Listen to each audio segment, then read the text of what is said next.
Саламатсыздарбы, урматтуу достор, урматтуу менин угуучуларым, катталуучуларым, Instagram баракчадагы саламатсыздарбы. Кутман кечиңиздер менен акырындан эфирге кошула бериңиздер. Молодцы, сразу. Күтүп турган адамдар көп экен бүгүн. Молодцы, абдан кубанычтамын. Молодцы, баарыңарга кутман кеч. Мен азыр тоодомун. Тоодо эс алып атам. Сонун тим эле. Мына кечте көрүнөбү. Сонун погода. Кутман кеч, Астра, саламатсыңбы? Саламатсыздарбы? Акырындан кире бериңиздер. Бүгүн абдан сонун тема. Ата-энеге таарыныч менен акчанын кандай байланышы бар деген тема, Акырын кире бериңиздер. 25 киши, молодцы. Мындан кийин саат 10-до дагы, 10-до TikTok'то дагы, TikTok баракчамда да сабак болот. Күндө 9-да кирип аткан, бүгүн Instagram 9-да кылдык дагы, TikTok 10-до болот. Кутман кеч, Нурзат, саламатсыздарбы? Барыңыздарга кутман кеч. Азыр мен тетрадьымды алып алайын. Тетрадьымды алып жазып турайын, керектүү нерселерди албай калдым. Эшикте жүрүп келдим азыр. Эшикте жүрүп, таза абада басып, анан кирдим.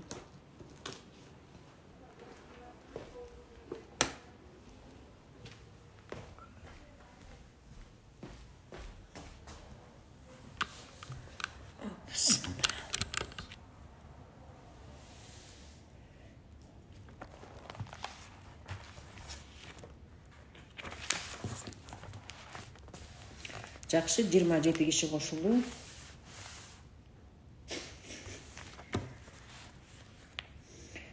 TikTok'то суроо берип атышат, ошо суроолорго эле жооп берип атам. TikTok'то уже менин эфиримди көргөндөр көбүнчө анан ошо ата-энеге байланыштуу, ата-эне, таарыныч, акча, энеге таарыныч кандай оорулар болот, анын последствиясы кандай, аялдык эркектик энергиялар деген кандай, аялдык эркектик энергия сиздердин акчаларыңарга, бизнестериңерге кандай таасир тийгизет. Ушу боюнча отургандардын катталуучуларым эле суроо берип атат, ошолорго эле жооп берип атам. Аябай сонун кызыктуу болуп атат. Кечээ күнү болсо 1,5 миң киши көрүптүр. 1 саатта 8,5 миң лайк коюшуптур. Жакшы. Урматтуу менин катталуучуларым, бул жакта только катталуучулар гана кире алат да, Instagram'дачы. TikTok'то жакшы, катталуучулар болбосо деле кире берет да баардыгы. Анан мен сиздерге суроолорум бар эле. Менин сабактарымды кимдер окуп атат? Сиздин сабагыңызды абдан күтүп отурдум. Жандуу изесин. Рахмат. Рахмат, кайсы жактан чыгып атасыз? Кайсы жактан чыгып атканыңарды жазып коесуздарбы? Мага аябай кызык болуп атат азыр. Кайсы жерден чыгып жатасыздар? Чыгып жаткан жерлериңерди. Анан менин тренингтеримди ким окуп атат? Кимдер окуп атасыздар менин тренингтеримди? Ошону дагы жазып койсоңуздар. Бактыгүл Ташыбекова, азыр окуп атасыз сиз как раз. Бишкектен мугалиммин. Жакшы. Айка. Сокулуктан Астра. Бишкектен. Жакшы, Бишкектен. Азыр Бишкектен ошо жандуу жолугушта кылабыз да. Казакстандан. Абдан жакшы. Рахмат. Жетөгүз, мен төркүндөрүм, жетөгүз. Мен төркүн жетөгүздөн болом да өзүм. Төркүнүм Нарынын келини болом, рахмат. Тоң району, молодцы, Чаек. Жакшы. 33 киши болду. Бир аз дагы күтөлү, 5 мүнөттөй күтөлүк.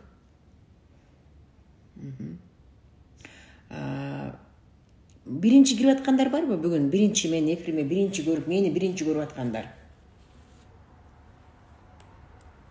Дагы экинчи күн эртең менен саат 8:30 дагы Алатоо 24. СТВ деп коет экен. СТВ деген билбей турмун. Ала-тоо 24 каналында телевидениеда дагы неме болот, маек болот. Ошону да көрүңүздөр. Биз дагы стористерди карап турсаңыздар, стористерге жазып турабыз. Азыр ошо акция болуп атпайбы? Курман айткандарына рахмат, лайктар тынбай лайктар кетип атат. Чоң рахмат. Терең ыраазычылык. Азыр жашоомду мен жаңы барактан баштаймын деген теманы ошого сөз катышыңыздар, Бириңиздер калбай катышыңыздар. Себеби ал мындай силерге мен дайыма күчтүү темалар бар да, күчтүү рахмат лайктарыңарга тынбай кетип атат. Күчтүү темалар бар да, ошо күчтүү темаларга чейин силерге фундамент болот да. Ошо жашоомду жаңы барактан баштайм деген теманы окуп баштасаңыздар, силер кандай кыялданыш керек, жана биринчи класстагыдай кантип кыялданабыз, кантип туура максатты коебуз, ата-эне деген эмне экен, ата-эне деген тек деген эмне экен, алар менен кандай байланыш болуш керек экен, аялдык энергия деген эмне, эркектик энергия деген эмне, предназначение деген эмне, силердин миссияңар эмне, ал эмне деген сөз вообще түшүнүк, ой деген кандай болуш керек, сөздүн кандай күчү бар, мына ушулар жөнүндө бизнес деген эмне, бизнести кантип башташыбыз керек, нөлдөн кантип башташыбыз керек, көз артуу деген эмне, анын кандай зыяндар бар, мына ушул сыяктуу аябай көп сабактарым бар да, мындай жөнөкөй тил менен өтө бирок жашооңузду мына чындыгында эле өзгөртө турган, трансформация кыла турган сабакта. Ошон үчүн сөзсүз ал деген мына 28-ине чейин, 27-сине чейин болот да. 27-июнга чейин ал 10.000 сомдук сабак. Вообще өзү ал деген вообще мындай сабак, баасы жок сабак да, ушунчалык ценный сабак. Ошону азыр могу Курман айткан карата 1000 сомго эле акция кылып узарттык азыр. Ошондон ошого сөзсүз катышып калыңыздар, макулбу? Менин эгерде силер советим керек болса, мен силерге ушундай совет беремин. Аябай күчтүү сабактарым бар, ошол жерде бар. Андан кийин ал сабактан кийин андан дагы бийигирээк, ал как 1, 2, 3, 4, 5 класста, анан 5 класстан 10 класска чейин дагы башка сабактарым бар. Эгерде силер может 1 класстан баштап өтпөй калсаңар, анан 5 класстан баштап түшүнбөй каласыңар. Ошондуктан мен бардык менин окуучуларыма, менин катталуучуларыма, сабак окуйм дегендердин баарына ушул сабагымды беремин да. Ошондо анан ар жакка түшүнүктүү болот. Менде аябай өтө мындай күчтүү техникалар бар, тарыныштар боюнча. Жакшы, 40 киши болду. Менин Instagram баракчада менин WhatsApp номерим турат. Ошол жака эле сразу эле байланыша берсеңиздер болот. Ошондон дагы ал эмне сабактар экен дагы толуктап, дагы кеңирээк дагы маалыматтарды беребиз. Ошон үчүн ошону сөзсүз окуңуздар. Жакшы, урматтуу бир туугандар, бүгүнкү темабыз ушу ата-эне менен, ата-эненин таарынычы жана акча менен байланыштуу. Биз деген мындай немени байкадым да, мен акча деген тема болгондо эле ошол жака кете берет экен элдерчи. Акча деген темага, трендке, темасына акча деген сөздү кошуп койсо эле ошол жака жазыла беришет экен. Анан акчаны кайдан табабыз депчи? Жок, акча деген совсем башка жакта. Акчанын булагы, акча таба турган жерлер таптакыр башка жакта. Анан тренингтердин баарына эле ошо акча таба турган үчүн барабыз да. Акча кантип табам, акчанын такыр берекеси жок болуп атат, акчам такыр токтобой атат, жумушум жүрбөй жатат, үй ала албай атам, машина ала албай атам деген эле ушундай темаларда баягы тренингке келген максатыңардын баардыгы тең эле акчага келип такалып калат да. Ал акчанын булагы такыр башка жакта жатканын түшүнбөй атасыздар да. Ошондуктан бүгүнкү тема мына ошол жөнүндө болот. Мени азыр көрүп угуп жатсаңыздар, плюс коюп коюңуздарчы. Кайдан болуп атат сабактарыңыз? Instagram баракчада жабык, Instagram баракчада. Буякты көрбөй калыптырмын. Жакшы, Эржигит кандайсың, саламатсыңбы? Жакшыбы? Рахмат. Жанды кездешүү, ошо жанды кездешүү Кудай буйрса, где-то бир мен азыр тоодо 10 күн болом, 10 күндөн кийин барганда айтабыз. Instagram баракчадагы менин стористерим бүт барын карап туруңуздар. Анан мен айтып турамын ошол жерден. Аябай жакшы, мои Бакен Дүйшөнова дейт. Алена, саламатсызбы? Мен сизден сабак алгам, азыр турмушум аябай өзгөрдү. Сонун жака аябай кубанычтамын, өтө кубанычтамын. Конечно, мындай комментарийди укканда тим эле мен ыйлагым келип атат. Өтө кубанычтамын. Аллага чек шүгүрлөр болсун. Ооба, мен биринчи дейт, биякта Айка биринчи жолу экен. Жакшы, мен биринчи келип атам дейт. сонун саламатсызбы дейт. Абдан жакшы, оштон мен окуп жатам дейт. Жакшы Майрам. Жаңы баштадыңыз, Майрам азыр. Мен ар бир окуучумду билем. Сиздин китепте ошо китеп жазып атам. Мен азыр ошон үчүн тоого ошон үчүн келдим. Азыр мен китеп жазып атам. Кудай буйрса, китеп бир айдын ичинде, бир айда китептерибиз бүтсө, анан бир айдын ичинде басылса, 2 айдын ичинде чыгып калат китеп, Кудай буйрса. Ошол тема 1000 эле сом турат. Чика Нординова 1000 эле сом турат. Ошого сөз жазылыңыздар. Кутмандуу кечиңиз менен Алена эже, мен биринчи келип жатам, мен Венеранын сиңдисимин. Жакшы, абдан чоң рахмат, малатсы, өтө кубанычтамын сиздер үчүн дагы. Ал сабакка калай катышабыз, төлөмдү кайдан жасайбыз? Мага личкага чыгыңыз, мага Instagram баракчаны карасаңыз эле WhatsApp номер турат, сразу кирип эле мага личкага чыга бериңиз. Малатсы. Кайра чыгып жатканыңыздарга аябай терең ыраачылык, плюс койгондорго да терең ыраачылык. Саламатсызбы? Саламат. Малатсы. Мен эфириңизди сүйөм го дейт. Рахмат. Рахмат чоң. Саламатсызбы? Саламат, баарыңыздарга саламат. Бир болду окшойт. Мен да биринчи көрүп жатам дейт. Анда мен бир аз биринчи көрүп жаткандар дагы бар экен, ошондуктан мен бир аз өзүм жөнүндө айтып кетейин, анда. 50 киши болду азыр. Угуп жүргөндөр болсо деле, балким силер үчүн дагы бир нерсе, бир жаңылык болуп калышы мүмкүн да. Мен өзү кесиби боюнча географ, биолог мугалимимин. Бүткөнүбүзгө, институт бүткөнүмө 39 жыл болуптур быйыл. Институт бүткөнүбүзгө. Эмдиги жылы биз 40 жылдыкты белгилейбиз. Малатсы Москвадан. Мен Москвада аябай көп менин окуучуларым. Атым болсо өзүмдүн кыргызча документтеги атым Айшакан. Анан бирок бала кезимде эле Алена деп айтып атышып эле, азыр болсо Алена Малабашева мен. Анан жолдошум болсо полковник милиция, азыр ардактуу дем алууда. Жолдошум менин курсташым, экөөбүз жок окуганбыз, экөөбүз да географ, биологбуз, бирок жолдошум органга кетип калды. Мен болсом бизнесте жүрдүм, 20 жыл бизнестемин. Анан 4 уулубуз бар болчу, 4 уулду болдук, бирок Алланын буйругу менен 2 уулубуз жок. Азыр бирөө кичирээк болгон чарчаган, бир уулубуз болсо 16 жашта каза болуп калган. Аябай катуу оор күндөрдү өттүк, ошол балдарыбызды жоготкондон кийин. Анан азыр болсо 3 неберенин чоң энесимин. Азыркы күндө жалаң эле ушу тренингдер менен алек болуп жатамын. Мен өзүмдүн Алена Малабашеванын окуу борборун ачканмын. Ошол жерде жалаң гана азыр көбүн эле мындай онлайн кылып атам да, только онлайн. Бүт дүйнө жүзүнөн миңдеген адамдар, дүйнө жүзүнүн бардык булуңгучтарынан, ал Америка, Турция, Кытай, Япония, Корея, Россиянын бардык булуңгучтарынан менин сабактарымды окуп жатышат. Ошол ковидтин жанагы бир жакшы жери ошол онлайн сабак алып келгени жакшы болду да. Рахмат. Анан 20 жылдан бери бизнестемин, абдан жакшы бизнестеримди өтө ийгиликтүү алып бардым. Кудайга шүгүр. Азыр болсо эми жалаң тренингдер менен алек болуп, анан дагы өзүмдүн эксклюзивный тааныштар менен иштей турган дагы сеанстарым бар. Башкалардан өзгөчөлөнүп. Атайын особый мындай индивидуальный техникалар бар, ошолор менен иштеп, тааныштарды кетиргенге жардам берем.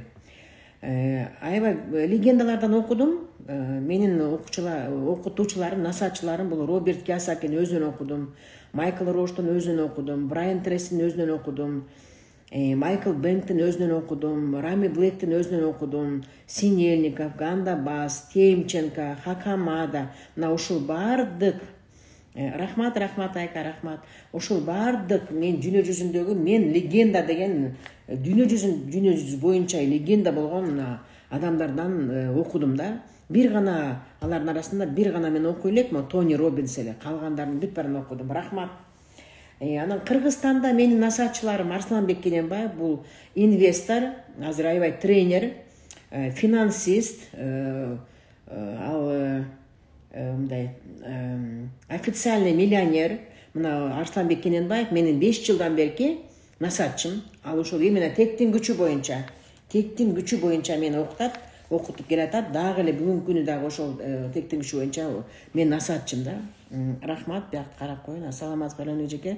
Сізге бекемден сол ұзын өмір қажыбас қайрат алапат күш қуат үй бүлілік бақытына іштері чейшіліктерді тілеймін дейді. Абдан чоң рахмат Жұмагүл Токобаева. Жаңы жыл болып атат. Жұмагүл бізге дағы азыр чоң рахмат. Жұмагүл, Алла разы болсын. Тілектерің бары қабыл болсын.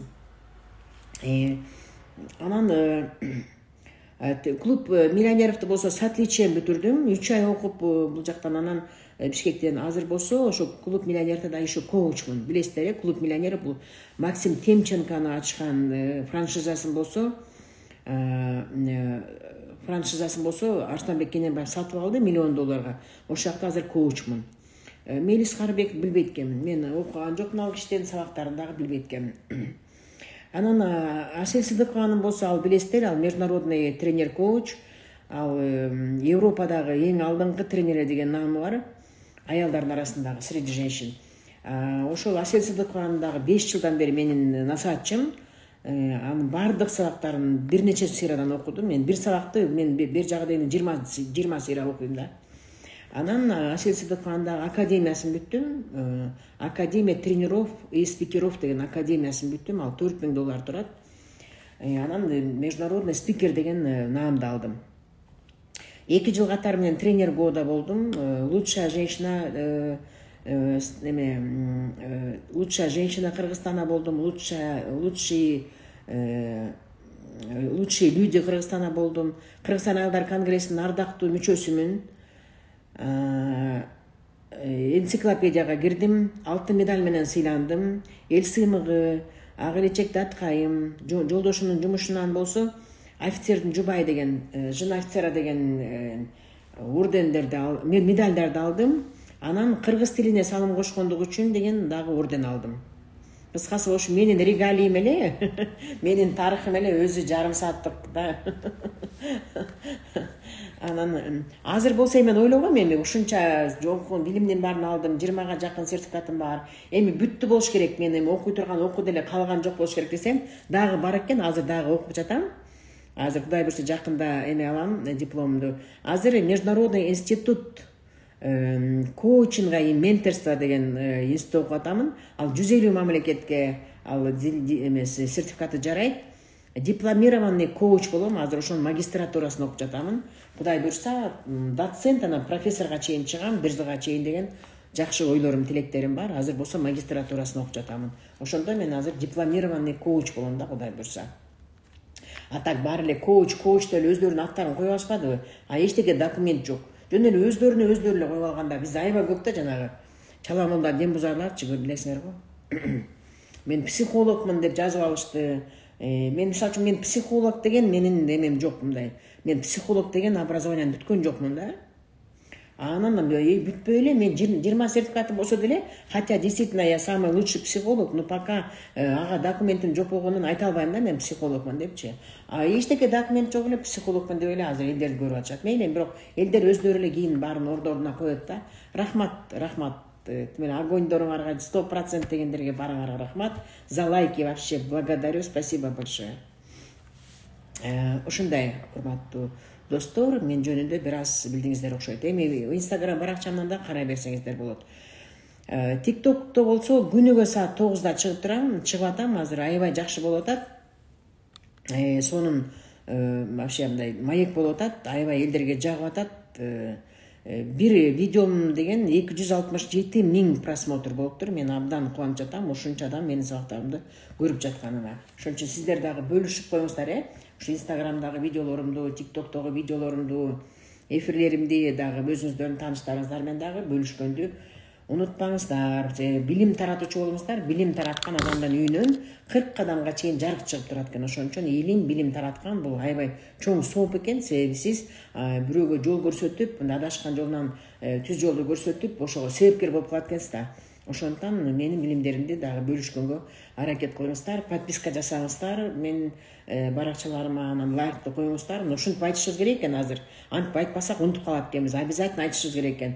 Баягы ногу со временем деп коет да. Заманга жараша болушубуз керек экен да, заманга жараша айтып коюшубуз керек экен. Айт дегенде, значит, айтышыбыз керек экен. Мен дагы ошон үчүн айтып коеюн азыр сиздерге.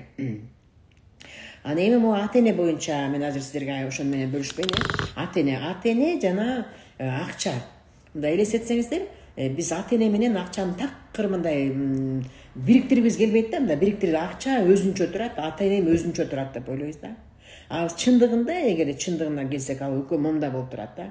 Ата менен акча ушундай, бири-бири менен ушундай байланышы бар. Бул ата деген акчасыз болбойт, акча деген атасыз болбойт да. Экөө момундай жорулушмайынча акча келбейт. Кыскасы. Мына ушинтип эле тренингди бүтүрүп койсок деле болот да. Бирок мен сиздерге азыр чечмелеп айтып берейин аны. Ата бул биздин оң жагыбыз да. Ата биздин оң жагыбыз. Ата бизге оң жагын берет экен да. Оң жагыбызды берет экен вернее. Апа болсо бизге сол жагыбызды берет экен. Анан сиздин жаралганыңыз мындай да, сиз деген ата-энеден жаралдыңыз да. Ата-эненин эки аял күйөөнүн аябай жакшы бир ысык сезимдеринен жаралдыңыз да. Ал ысык сезимден жаралган балага ал биздин жет атабыз дагы өзүнүн гендерин берет экен. Биздин анын арт жагында атаңыздын артында өзүнүн ата-энеси бар, апаңыздын артында өзүнүн ата-энеси бар, 4 киши.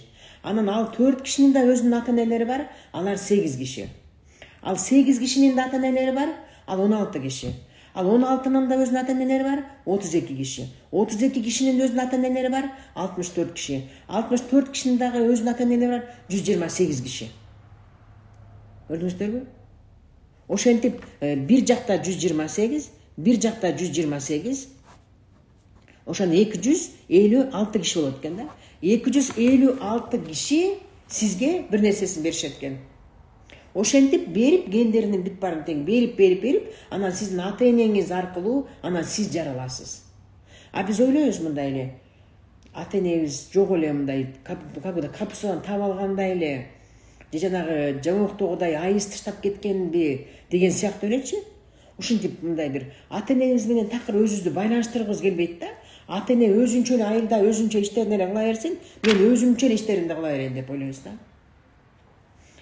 Анан ошол 256 киши сизге чогултат экен. Бирөө көзүн берет экен, бирөө кирпигин берет экен, бирөө кашын берет экен, бирөө болсо ырдаганды берет экен, бирөө чордогон берет экен, бирөө бийлегенди берет экен, бирөө акындыкты берет экен, бирөө манас айтканды берет экен, бирөө сүрөт тартканды берет экен, бирөө сулуу болгонду берет, бирөө кедей жагынын программасын берет экен, бирөө бай жагынын программасын берет экен, бирөө аялдын бактысы жагынан программасын берет экен. Ушинтип кыскасы 256 киши чогулуп отуруп анан сиз жаралып атасыз. Мен бүгүн сөз мен жөнүндө болгон жер жок да, бүгүн сөз сиз жөнүндө болуп атат. Значит, бул мен айтып аткан сөздөрдүн баары сизге кайрылуу да. Ошон үчүн эсетиңиз, мына сиз 256 кишинин чогулган мындай результаты, жыйынтыгы экенсиз да. Демек, сиздин ата-энеңиз эле эмес, сиздин жашооңузга ата-энеңиз эле эмес. Хотя биз ата-энени да кошпой атабыз да. Эмне үчүн жет ата дейт? Ошон үчүн жет ата деген ошо да, жет ата. Жет атаңды билгин деп атпайбы? Жет атаңды билгин деген сөз, жет атаң эмне менен алек болуптур? Жет атаң дыйкан болуптурбу, мал багыптырбы, бизнес кылыптырбы, окумуштуу бекен, же интеллигент бекен, же жөн эле бекерчи бекен, же ичкич бекен, же уру кылыптырбы, же ушак сүйлөптүрбү, эмне кылыптыр? Ошонун бүт барын жет атаңарды билди деп атат. Жанагы 256 киши эмне менен алек болгонун билгиле деген сөз, жет атаңды бил деген сөз. Жет атаңарды биле албасаңар, анда өзүңүз жөнүндө эчтеке билбейсиз деген сөз. Эч нерсе билбейсиз деген сөз. Ошон үчүн жана Санжыра деген ошондон калганда, кыргыз деген ошо Санжырасы менен, кыргыздан башка бир да улутта Санжыра деген жок да. Именно кыргыз ошо Санжырасы менен бүт дүйнө жүзүнө атага чыккан да. Санжыра деген бул сиздин ата теңиз изилдөө. Ал мындай, сиздин ата теңиз жанагы мындай сөз бар го, атам өлсө өлсүн, атамды көргөн өлбөсүн деген сөз бар го. Ошо атаңызды көрүп жүргөн адамдардан сиз сурашыңыз керек барыпчы. Сиз мен ата-энемди көргөн экенсиз, менин чоң ата чоң энемди көргөн экенсиз, ошолор менен байланышкан экенсиз, алар менен катташкан экенсиз, чай ичкен экенсиз. Ошолор кандай адам болгон, алар эмне менен алек болушкан, мен атам ким эле, мен энем ким эле, ушинтип сурашыбыз керек да.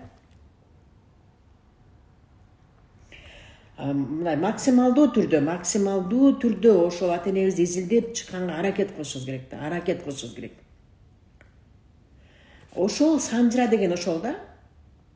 Эгерде ошол сиз өзүңүздүн, ана биз мынтебиз го. Мен 30-га чыктым, бирок өзүм таба албай атам. Мен 40-га чыктым, бирок өзүм таба албай атам. Мен 50-ге чыгып деле өзүм таба албай атам. Мен 60-га чыгып деле өзүм таба албай атам дегендер мага кайрылат да. Эмне кыларым билбей атам. Кайсы жерден, кайсы иштен баштаарымды билбей жатам дегендер бар да. Алар ошо сиз тегиңизди изилдеңиз. Менин миссиям эмне? Мен өзүм бул жашоого эмне келиптирмин? Бул жашоодон мен эмне беришим керек экен? Вообще мындай керек экен, мен эмнени беришим керек экен? Мен өзүмдүн эле бир курсагым менен алек болушум керек бекен? Же мындай элге да кызмат кылышым керек бекен? Же жаратылышка кызмат кылышым керек бекен? Же Аллага кызмат кылышым керек бекен? Эмне кылышым керек экен?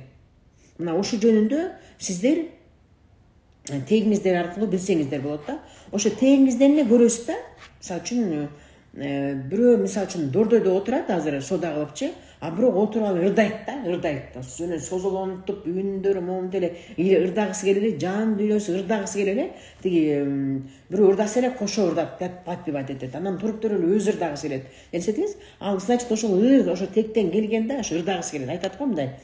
Мен мындай жан дүйнөм ырдагысы эле келип турат депчи. А бирок мен ата-энем каршы мен ырдаганыма, же болбосо менин тиги күйөөм каршы деген. Мен өзүм эле уялып атам, чыккым келбей атат дегендер бар го. Мына ушинтип ал адамдар чыкпайт да. Чыкпайт. Анан баягы жан дүйнөсү туруп атат да, жан дүйнөгө келген да ал. А жан дүйнөгө рахмат за лайки, сердечкаларга взаимно. А сиздин жан дүйнөгүңүз туруп атпайбы ырдагандычы? А сиз аны жаап коюп атасыз, ай жан дүйнөк, сен вообще жагыңды жап депчи. Жагыңды жап, тынч отургун. Вообще билеген ырдаганга болбойт.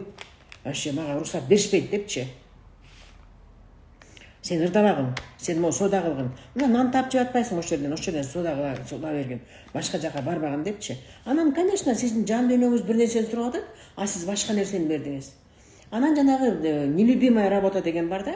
Ырдагысы келип атат, а күндө базарга барат да. А базарга баргысы келбейт. Баргысы келбейт да.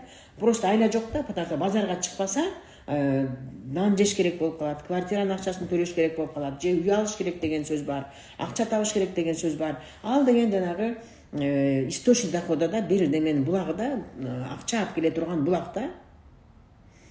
А ошол булакка анан көңүлдөнбөй, жийини келип, жаман нааразы болуп, капа болуп, анан жумушка барат да. Мен ал бир эле нерсени айткан жерим жок, базар депчи, мисалы үчүн швейный цехтерде иштеген кыздар, мисалы үчүн заводдо, фабрикага, жосо бир дыйканчылык кылганга, бир мындай просто айла жок, барып атат, бирок жан дүйнө башка нерсени сурап атат да. Мына ошондой адамдар жөнүндө айтатам да, ошондо бизде 95%. Могу жерде азыр 63 киши турасыңар, ушунун 10 эле кишиси өзүнүн каалаган жумушун иштейт да, калганыңыздар 52 киши каалабаган жумушта иштейт азыр. Ошол аябай утечка энергия болот. Энергия кетип калат. Бир күнү карасаңыз эле истощение болуп, аябай солуп каласыз да, выгорание деп коет, азыр бир жаңы сөз чыккан, выгорание деген. Ошондой адам күйүп кетет да, просто жумушка барып иштейт да, иштеп да энергиясын кетирет, анан ага капа болуп да энергиясын кетирет, жийини келип да энергиясын кетирет, нааразы болуп да кетет. Ошондо бир жерге бир чыны ошону айтат барбайбы? Именно жан дүйнө жөнүндө айтатам да азыр.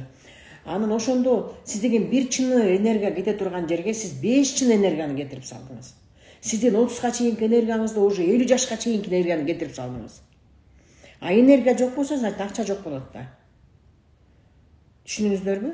Ошондо ушундай бизде 95% населения бизде Кыргызстанда, вообще эле дүйнө жүзүндө ушундай өзлөрүнүн жакшы көрбөгөн, сиз эле эмес жылдыз азыр, биякта азыр 66 кишинин 56 кишиси сиздей азыр.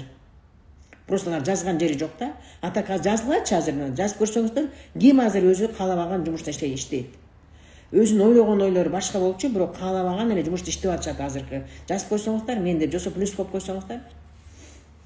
Ошентип энергия аябай көп кетип калат да. А биз ошон үчүн жет атаны үйрөн деген ошо да, жет атабыз эмне кылыптыр ошону үйрөнгөндө, анан ошол жакта билинет да. Мен эмне кылышым керек экен, мен эмне иш кылышым керек экен, эмне жашашым керек экен деп ушундай болот да. Мынакей, мына мен плюс, мына башталды көрмөсүздөрбү? Мына мен ушундай, мына плюс туп туура дейт.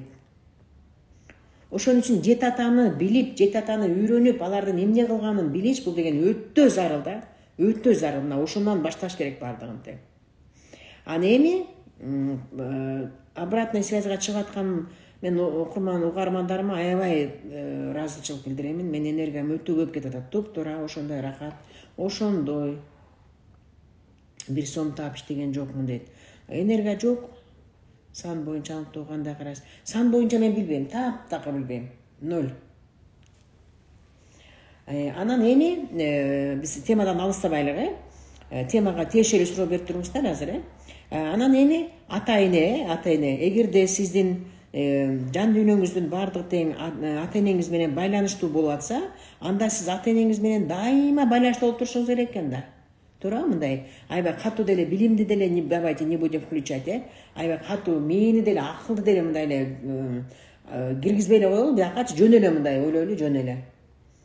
Эгерде мен 256 киши мага бүт боор мен баарын чогултушса, жанагы самолетту бирөө чогултат го, тиги бияктан алып келет, муну моторун бияктан алып келет, канатын бияктан алып келет, дөңгөлөгүн бияктан алып келет, анан бирөө бир заводдо келтирип чогултат да бүт баарын теңчи. Ошо сыяктуу эле мени да бүт баары 256 киши чогултса, мен дагы үйдө балдар менен эле иштейин десем тоскоолуптар. Анын бүт баары тең сүйлөшүш керек аны. Индивидуальная сүйүн Алиева дейт. Анан ошондо ата-эне анда мен деген баары мени чогултушса, анан элестетсеңиз ал самолетту чогултtu, мисалы үчүн, ал самолетту чогултtu бир заводдо. Ал ар бир цехтен чыкты да, бир цехтен тигинисин, бир цехтен мунусун бүт баарын леген чоң бир самолетту чогултушту. Анан самолетту учурушту. Самолетту учурду.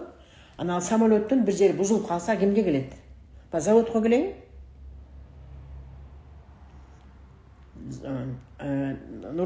Ким дейт? Нурлан Жумагазиев.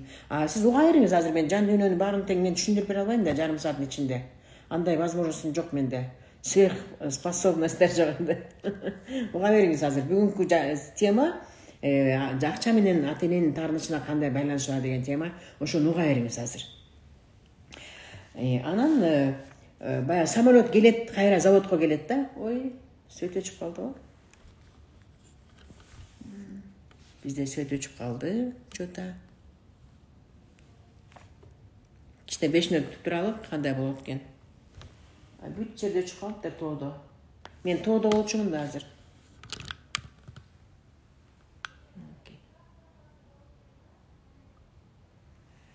Бир шит биттерде бирдеме авария болду окшойт, весь эме өчүптүр. Мен айта берейин, уга бериңиздер бир аз. Мен юка жеке акча таппай балдарына турам. Анан бир 5 мүнөттөй күтөлүк, болбосо өчүрөлүк. Балким күйүп калат азыр. Анан эгерде ошол самолет келип туруп анан баягы бузулуп калса, бир жер бузулуп калса, баягы цехтерге келет, же болбосо баягы заводко келет да. Анан заводдон ошол жанагы уга бериңиздер. Анан ошол жерден баягы цехтегилер келишет да. Туурабы? Цехтегилер келишет да. Бул жерде канатын бузулуптур, канатын бияктан жасап берели дейт. Дөңгөлөгү жарылып калды эле. Дөңгөлөгүн бияктан кылалы дейт. Тиги мотор бузулду эле, моторун бияктан кылалы дейт. Түшүндүңүздөрбү? Ошентип баягы самолетту жасагандар гана жасай алат да кайрачы. Ошол сыяктуу эле, урматтуу бир туугандар, сиздер дагы ошондой эле. Сиз деген эгерде сиз жашооңузда ажырашып атсаңыз, ооруп атсаңыз, акчаңыз жок болуп атса, кыйналып атсаңыз, жашооңузда проблема болуп атса, көрдүңүздөрбү? Ошондой болуп жатса, анда сиз ата-энеңизге кайрылышыңыз керек, ошондо 256 кишиге кайрылышыңыз керек. Ошолор менен мамилени эгерде мындай самолет келди, макул сүйлөй берем, ооба. Самолет келди дагы, анан баягы заводко келди да. Заводко келип туруп эле баягы неме менен урушуп кетти. Тиги цехтер менен урушуп кетти да. Мисалы үчүн канат жасаган цех, ошо канат жасаган цех менен урушуп кетти. Агачы таарынып, кереги жок мен сенин канатыңдын. Мен өзүм жасап алам дияктан эле, өзүм эле. Мен азыр могу самолетту алып туруп, мен азыр башка жака кетем деп элестеткиле. Значит, ал деген ошол самолет жасаган самолет келип туруп цехтегилердин баары менен тил табыш керек да, туурабы? Алардын баары менен тил табышып, жакшынакай ынтымакта болгондо гана анан ошол самолетту кайра жасап беришет. Алар оңдоп беришет, дөңгөлөгүн ордуна коюшат, канаттарын ордуна коюшат, майлап беришет, сүттөп беришет, жуушат, тазалашат. Көрдүңүздөрбү? Ошон үчүн сиздин ата-энелериңиз менен сиздин байланышыңыз түптүз керек. Сөзсүз эметишиңиз керек, байланышып турушуңуз керек ата-энеңиздер менен. Ал эң эле биринчи ата-энеден башталат да. Биз болсок таарынып эле элестетиңиз, жанагы самолет бардык цехтегилер менен урушуп, анан эмне болот? Отура берет ошол жерде, бузулган боюнча отура, учпайт да. Ал уча албайт да. Ошол сыяктуу эле сиздер дагы. Бир жак оң жак канатыңыздар атаңыздар, сол жак канатыңыздар апаңыздар. Демек, атаңыз менен жакшы байланыш болбосо, атаңыз менен жакшы мамиле болбосо, ынтымак болбосо, анын батасын ала албасаңыз, анда сиздин оң жак канатыңыз сынып калганга байланыштуу. Эгерде сиз апаңыз менен байланыша албасаңыз, апаңыз менен мамиле түзбөсөңүз, аны менен ынтымактуу болбосоңуз, аны менен күнүгө уруша берсеңиз, таарына берсеңиз, катышпасаңыз, сүйлөшпөй калсаңыз, аны дайыма критикаласаңыз, ага дайыма претензия койсоңуз, анда сиздин сол жак канатыңыз сынып калганга байланыштуу. Ошол сыяктуу эле самолет жана уча албаган сыяктуу эле сиз дагы жашоодо уча албайсыз. Ал сиздин акча менен байланыш, мен ойлойм, түшүнүңүздөр болуш керек депчи. Түшүнгөндөр болсо плюс коюп койсоңуздар. Эми акча менен эмне байланыш бар? Бүгүнкү темабыз ушул да. Ата-эне менен таарыныш менен жөнүндө анан акча менен байланыштар кандай болот? Ал мындай болот. Акча бул сиздин сол жагыңыз. Сол жагыңызда атаңыз жак жооп берет да. Акчага именно атаңыз жак жооп берет, оң жагыңыз. Эгерде сиз, рахмат. Эгерде сиз ата менен жакшы мамиледе болуп, анын батасын алып, анын ыраазычылыгын албай, аны менен дайыма тытышып, тарынып, претензия кое берсеңиз, акчаңыз болбойт. Сиз аны түшүнсөңүз деле, түшүнбөсөңүз деле, менин айтканыма ишенесизби, ишенбейсизби? Ал закон иштей берет да. Ал сизден сурабайт, ишенесиңби, түшүнөсүңбү деп сурабайт. Ал закон өзүнүкүн кыла берет. Рахмат плюс койгонуңуздар үчүн. Ошондуктан акчаңыз жок болсо, значит атаңыз менен байланыш жок.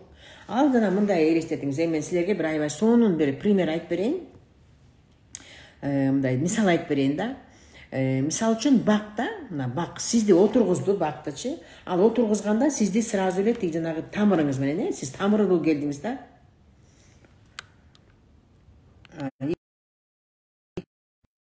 Жок, экран жаны эле турат. Просто комнатада свет жок болот да. Комнатада свет жок болот.